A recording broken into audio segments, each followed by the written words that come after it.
No, it was knight f4. Sorry. I completely myself. This is the position of why knight is not on this field. No. Yellow played with knight f4 first. Yeah, knight f4, h5. Yes, h5. It's not knight h5, yeah? Yes, it's knight h5, because knight h5 damages the position. c5, bishop e4, yes. Bishop c1, a4. Knight b3, no, it's even better. Bishop a5, a7.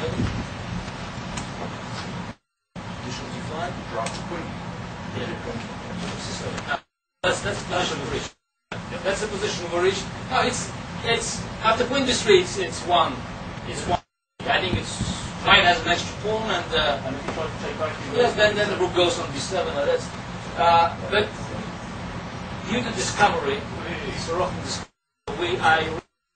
Yellow's idea was rehabilitated. H6, and now knight f4. Knight f4. So Karpov played here rook a7, and for a moment he probably saw that he solved his problem after knight h4. He had queen e8, and with queen e8, now he probably expected that the queens would be traded, and then it's an extra exchange, and white initiative is, so it's stopped. Yeah, no, but it's just, so, and he missed Yellow's brilliant blow. His queen takes d6. Yeah. That's why we chose this game. Yeah. So that's quite an amazing move. So, and so f takes a6, then knight g6 check,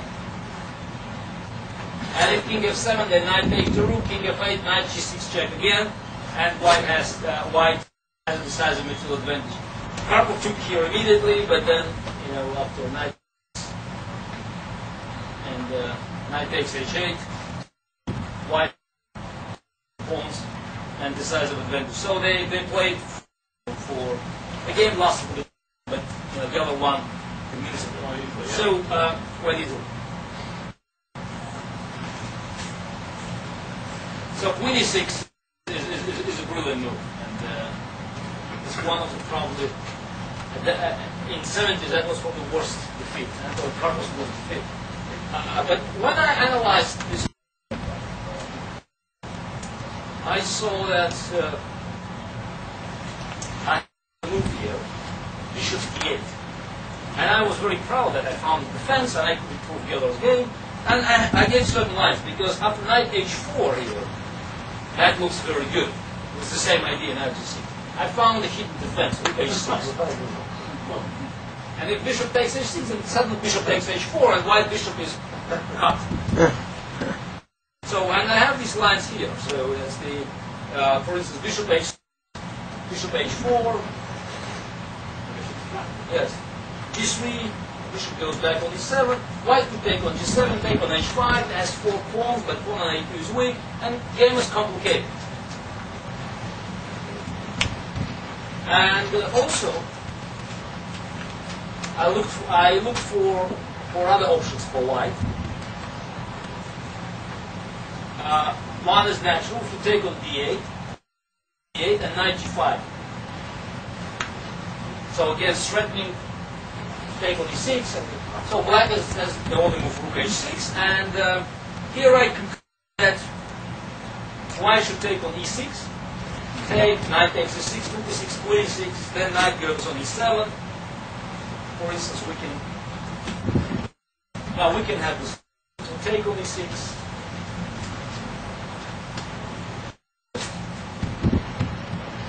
Knight goes on e7, and if f4, then queen ca, and white has no time to actually activate the rook and to break through on the f. So who do you think black is okay then? Oh, I think it's no, black is okay, and recently I received a laughing letter from Mr. Sorokin, who said that look at the carpenter in St. Yes, Petersburg. yes. Yeah, the carpenter in St. Petersburg. Okay. I look for something in this position that made me thrill. I had so many combinations in my life. This is not the most, this is not the greatest sacrifice in my life, but it's hard using because it just shows you that all these talks about death of chess and the game of chess being exhausted, it's all nonsense. Computer only helps us to improve our creativity, to sort of reestablish our creative instincts. No, I don't think anyone. It's virtually impossible to find it because you have to deal with our mind is working differently. So what is you have two knights here. So you want to attack e6, f7. You can hardly imagine that there are other attacking ways. No, trust me. If I'm told to, maybe I will. I just saw the letter. This is the challenge. I just looked at the letter, but I knew often always chess with junior. So I just it took for me a few moments just to recognize the greatness of this ingenious combination. So okay, I will not keep suspense any longer. Knight g6 check. Which is rook takes g6. Knight goes on h7. No, knight goes on h7. So what? Rook d6 then. Okay, no, king d7. Rook b1. Make this threat. The only move is rook. And now it seems that it's over, but what is knight doing on h7? White is completely discoordinated and queen d6 check. No, we go. Queen takes d6. E takes d6. King d7. And now rook d8. Now white is threatening to mate. Knight f8 and rook d6 mate.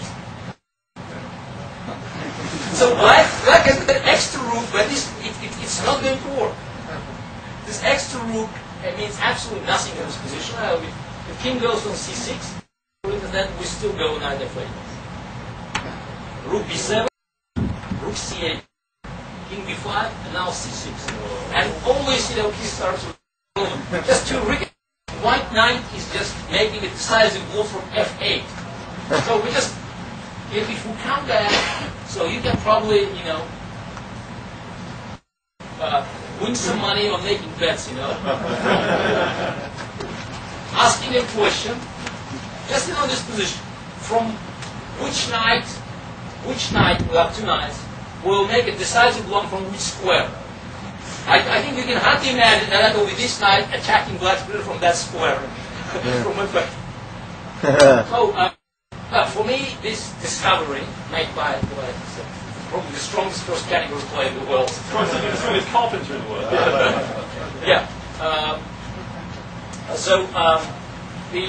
This discovery just shows to me that I haven't wasted my time in working on the book because it gave a new opportunity for chess fans to analyze the game and just trust me, there's so many great discoveries you can make.